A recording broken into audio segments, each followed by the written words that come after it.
Hi, Ronald. How are Hi, you? Rachel. I'm well. How are you doing? Good. So you get a monkey I do that you get a monkey. that you have to deal with throughout a lot of this show Yes. called Bad Monkey. Yes. When you get, the character breakdown and all this stuff, and Yeah. you're like, this guy loves animals, were you like, oh, he's gonna like care about the animals? Or were you like hype about having a monkey like crawling all over you all the time? I can't say that I'd like spent a lot of time dreaming about working with monkeys before this moment, but when I saw the breakdown, I said he had a monkey. I thought like, sure, yeah, okay. This guy would have a monkey, Yeah, that of course makes he'd have a sense. monkey. Of course he would have a monkey. Yeah. And then he'd go and see Jodie Turner Smith. Yeah. Like, Yeah. what's A up? dragon queen. Yeah. I'm like, walk in the park.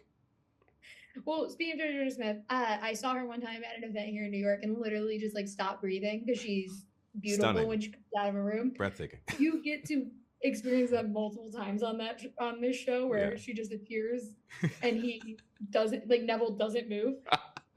When you're in those scenes and it's supposed to be fear, but also it's Jodie Turner Smith who is gorgeous to look at. Yeah. What is going through Neville's head in those moments?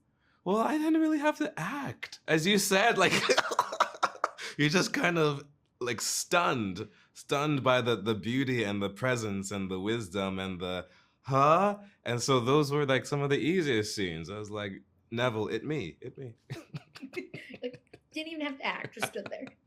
Yeah. You also get, I think, the comparing storylines happening, especially in that first episode, are Yeah. so cool to kind of like see.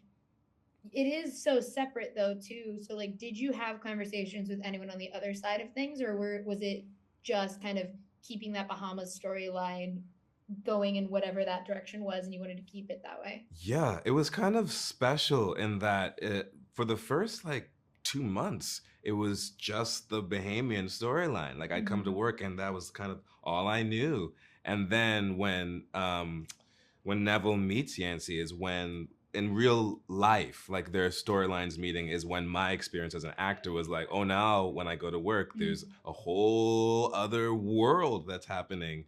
So it was actually, I think it helped me for the storytelling to feel like I was in the Bahamas for a while and then I wasn't in the Bahamas for a while. And we were filming lots of the Bahamian scenes in Miami. So it wasn't like the locations didn't change that much, but the energy absolutely shifted to reflect the story, which is really cool.